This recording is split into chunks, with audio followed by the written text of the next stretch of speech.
Hello students, कैसे हैं आप लोग। तो जैसे कि आपको प्रीवियस वीडियो के अंदर हमने एक्सियल पोजीशन बताई, अब जो है इस वीडियो के अंदर इस वाले जो टॉपिक में हम पढ़ेंगे, आज पढ़ने जा रहे हैं कोएक्सियल पोजीशन। कोएक्सियल पोजीशन जो होती है इसको और भी नामों से जाना जाता है, जैसे कि कोएक्सियल पोजीशन का एक और नाम होता है इक्वेटोरियल पोजीशन, ठीक है, या इसका एक और नाम जो ज्यादातर यूज होता है, ठीक है, ट्रांसवर्स पोजीशन के नाम से भी इसको जाना जाता है। ठीक, तो ये जो कोएक्सियल पोजीशन है या इक्वेटोरियल पोजीशन है या ट्रांसवर्स पोजीशन है, तो आज हम इसको समझेंगे। ठीक है, तो हम अपनी वीडियो को स्टार्ट करते हैं। अगर आपने अभी तक चैनल को सब्सक्राइब नहीं किया तो आप प्लीज चैनल को सब्सक्राइब करें। तो आज हम देख रहे हैं अपना जो आज का टॉपिक होने वाला है वह है कोएक्सियल पोजीशन। ठीक है, कोएक्सियल पोजीशन। अब जो कोएक्सियल पोजीशन होती है इसके और भी नाम होते हैं। इसका क्वेश्चन एग्जाम में किस तरीके से पूछा जाता है, जैसे कि मैंने आपको प्रीवियस वीडियो में एक्सियल पोजीशन का क्वेश्चन बताया था, उसी टाइप से इसका क्वेश्चन भी पूछा जाता है। ठीक है, बस इसमें नाम जो है कोएक्सियल आ जाएगा। ठीक, तो कोएक्सियल पोजीशन के और भी नाम क्या होते हैं, इक्वेटोरियल पोजीशन, ठीक है, या फिर इसको एक और क्या बोलते हैं, ट्रांसवर्स पोजीशन। ठीक है, ये इसके नाम होते हैं कोएक्सियल के, इक्वेटोरियल, ट्रांसवर्स पोजीशन, ये सब कोएक्सियल के नाम है। ठीक, अब कोएक्सियल पोजीशन की सबसे पहले जो है हम डेफिनेशन आपके सामने समझा रहे हैं कि इसकी डेफिनेशन क्या होगी, क्योंकि सबसे पहले हमें जो है डेफिनेशन एक्सप्लेन करनी पड़ती है, उसके बाद फिर इसका डायग्राम और उसके बाद आएगा डिस्क्रिप्शन और फिर हम स्टार्ट करेंगे इसकी डेरिवेशन। ठीक, तो कोएक्सियल पोजीशन का जो डायग्राम है आपके सामने, पहले मैं आपको डायग्राम बता रहा हूं, डायग्राम देख लें आप। ये AB आपको पता है कि इलेक्ट्रिक डाइपोल है जो कि पॉजिटिव और नेगेटिव चार्जेस से मिलकर बना हुआ है। AB क्या है, एक इलेक्ट्रिक डाइपोल जो कि पॉजिटिव नेगेटिव चार्जेस से मिलकर बना है। डाइपोल लेंथ इसकी 12 है, डाइपोल लेंथ कितनी इसकी 12, और इसका मिड पॉइंट क्या है O, और O से R डिस्टेंस पर, O से R डिस्टेंस पर यहां पर एक पॉइंट है P। ये O से R डिस्टेंस पर पॉइंट क्या है P। ठीक है, इस टाइप से जो है हम इसका डायग्राम बनाते हैं। अब मैंने आपको जो एक्सियल पोजीशन समझाई थी, तो उस एक्सियल पोजीशन में मैंने आपको बताया था कि जब एक्सिस के ऊपर पॉइंट होता है, जैसे ये एक्सिस है और इसके ऊपर अगर यहाँ पे कोई सा पॉइंट है, यहाँ पे आपको इलेक्ट्रिक फील्ड इंटेंसिटी फाइंड करनी है, तो इसे बोलेंगे एक्सियल पोजीशन। लेकिन अब एक्सिस के ऊपर कहीं भी पॉइंट नहीं है, पॉइंट कहां पर है, एक्सिस ये है तो पॉइंट इसके ऊपर है, यहाँ पर, समझ में आ रही है, मतलब परपेंडिकुलर पर। ठीक, तो ऐसी पोजीशन को बोला जाता है कोएक्सियल पोजीशन। ठीक है, अब जहां पे ये पॉइंट अभी फिलहाल है, तो इस वाली पोजीशन को बोला जाता है परपेंडिकुलर बाइसेक्टर पोजीशन। कौन सी पोजीशन बोला जाएगा इसे, परपेंडिकुलर बाइसेक्टर पोजीशन। ठीक, तो अपन इसको जो है डेफिनेशन को लिखते हैं, a line passing through, a line passing through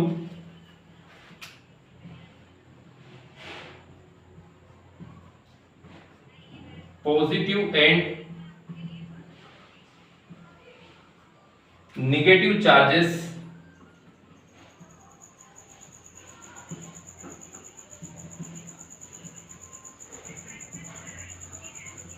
of dipole,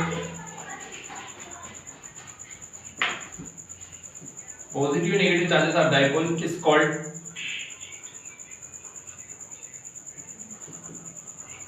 axial line। ठीक है ना, इसको हम क्या बोलते हैं, axial line। and a point of observation and a point of observation and a point of observation is placed on its perpendicular bisector, on its perpendicular bisector, then this position is called, then this position is called coaxial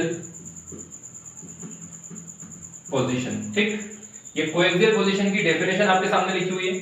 ठीक है, जिस तरीके से मैंने आपको समझाया कि जब पॉइंट जो होता है जिसके ऊपर आपको इलेक्ट्रिक फील्ड इंटेंसिटी फाइंड करनी है, अगर वो कहां पर हो, परपेंडिकुलर पर हो, समझ में आ रही है, तो हम उसे बोलेंगे कोएक्सियल पोजीशन। ठीक, तो यहाँ पे कोएक्सियल पोजीशन की डेफिनेशन क्या है?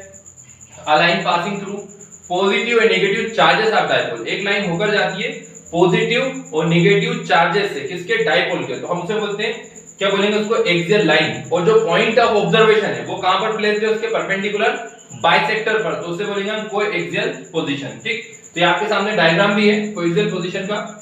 अब जो है हम इसको आपको समझाया था, पॉजिटिव चार्ज की इंटेंसिटी कहां होगी?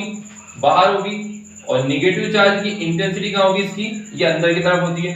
पॉजिटिव की बाहर हो गई, नेगेटिव की अंदर हो गई। ये पॉजिटिव है तो इसकी इंटेंसिटी बाहर, और नेगेटिव ये वाला नेगेटिव तो इसकी इंटेंसिटी अंदर। और इन दोनों के बीच में से जो है रिजल्टेंट इंटेंसिटी वो क्या है? ई। इन दोनों के बीच में से जो रिजल्टेंट इंटेंसिटी वो क्या है? ई है। ठीक, यहाँ पे एक एंगल थीटा और यहाँ पे भी एंगल थीटा। ठीक, तो आप जो इसका स्क्रीनशॉट ले लें, फिर हम इसका डिस्क्रिप्शन आपको समझाते हैं।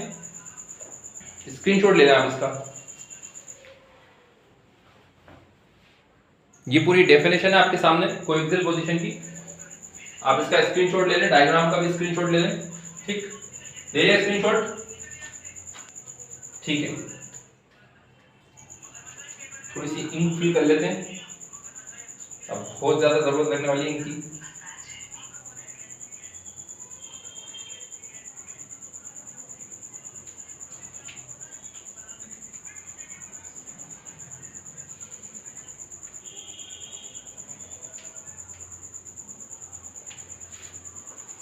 ठीक है, कोएक्सियल पोजीशन। अब आगे हम इसको कंटिन्यू करते हैं। डायग्राम अभी हम फिलहाल मिटा देते हैं, डिस्क्रिप्शन हमें लिखना है डायग्राम का। ठीक, डायग्राम को और अभी हम डिटेल में एक्सप्लेन करेंगे, बट अभी पहले डिस्क्रिप्शन लिख लें इसका। वैसे तो डिस्क्रिप्शन जो एक्सियल पोजीशन का अपन लिखते हैं वही description same as it is इसमें लिख सकते हैं। ठीक है, तो हम लिखेंगे let AB is an electric dipole, माना कि AB एक इलेक्ट्रिक डायपोल है, which is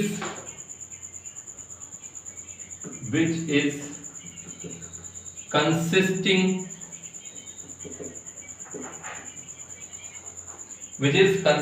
of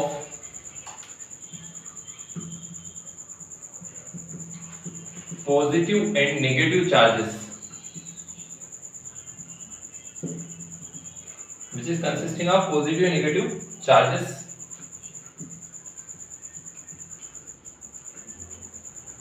Dipole length is 12.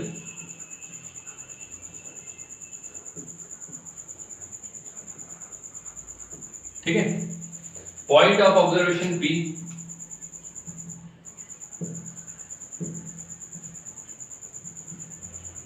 point of observation P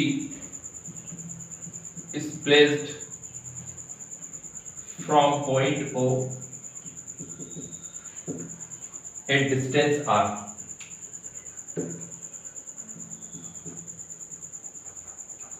ठीक है, ये आपके सामने डिस्क्रिप्शन लिखा हुआ है, जो कोएक्सियल पोजीशन आपको समझा रहे हैं उसका डिस्क्रिप्शन है। अच्छा, एक्चुअल में ये होता है कि अपन जो पुरानी चीजें होती हैं, जैसे चैप्टर फर्स्ट जो हमने स्टार्टिंग से इस YouTube के ऊपर अपलोड किया है, तो आप अगर स्टार्टिंग से उसको पढ़ेंगे तो आपको ये चीजें बहुत इजीली समझ में आएंगी, क्योंकि इसमें बहुत सारे वर्ड्स हैं, जैसे इलेक्ट्रिक डायपोल क्या होता है। ठीक है, इसके अलावा इलेक्ट्रिकल इंटेंसिटी बार बार जो है सुनने में आता है, तो ये सारी चीजें हमने पहले पढ़ाई हैं। तो प्रीवियस वीडियो के अंदर अगर आप देखेंगे तो उसमें आपको ये सारी चीजें समझ में आ जाएंगी। ठीक है, तो आप जो है इसको समझ लें अच्छे से डिस्क्रिप्शन को। Let AB is an electric dipole, माना कि AB एक इलेक्ट्रिक डायपोल है, which is consisting of positive और नेगेटिव चार्जेस, जो काय से मिलकर बना है? पॉजिटिव नेगेटिव चार्जेस से मिलकर बना है। डायपोल लेंथ इज 12, इसकी जो डायपोल लेंथ है वो कितनी है? 12 है। उसके बाद ऑब्जर्वेशन जो पॉइंट है P वो कहां पर प्लेस्ड है? O पॉइंट पर, डिस्टेंस r पर। ठीक है ना, तो ये डिस्क्रिप्शन है। अब इसके बाद जो है हम इसका सबसे पहले जो है E1 और E2 की जो है वैल्यू हम निकालेंगे। ठीक, तो एक बार और मैं आपके सामने डायग्राम बना देता हूं। ये AB एक इलेक्ट्रिक डायपोल काय से मिलकर बना है? पॉजिटिव और नेगेटिव चार्जेस से।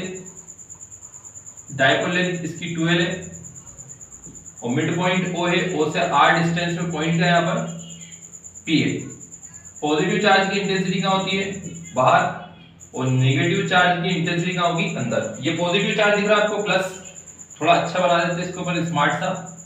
ये पॉजिटिव चार्ज है, इसकी इंटेंसिटी कहाँ है साहब, ये ऐसे ट्यों दिख रही, ट्यों बाहर की ओर, और ये नेगेटिव चार्ज दिख रहा है आपको, ये नेगेटिव चार्ज, इसकी इंटेंसिटी कहाँ है, ऐसे अंदर है, दिख रही E2, ये अंदर है, ठीक। अब यहाँ पे जो एंगल रहते हैं, ठीक है ना, बीच में एक रिजल्टेंट इंटेंसिटी लेते हैं अपन E, ये थीटा और ये थीटा, ठीक। ये E1 और E के बीच में थीटा बनता है, E2 और E के बीच में भी थीटा बनता है, ठीक है। वैसे एक्चुअल में इसकी और डिटेल होती है, तो मैं आपको वो एक्सप्लेन करूंगा, इसकी जो डिटेल है वो भी मैं आपको समझाऊंगा, ठीक है ना। फिलहाल जो है आपको इसके अंदर जो E1 की जो वैल्यू होती है, E1 की वैल्यू वो आपको निकालनी है, ठीक है। तो मैं E1 की वैल्यू आपको बता दूं, electric field intensity, electric field intensity at point P due to positive charge, ठीक है। जो इलेक्ट्रिक फील्ड इंटेंसिटी है पॉइंट P पर, किसकी वजह से, पॉइंट P पर पॉजिटिव चार्ज की वजह से, वो कितनी होगी, तो E1 equal 1/4 pi epsilon naught Q upon में।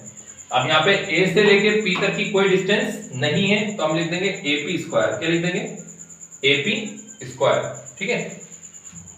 अब इसके बाद इलेक्ट्रिक फील्ड इंटेंसिटी, थोड़ा सा शॉर्टकट में लिख दूं मैं इसको, EFI है ना, EFI मतलब इलेक्ट्रिक फील्ड इंटेंसिटी, आप समझ जाएंगे, 8 पॉइंट P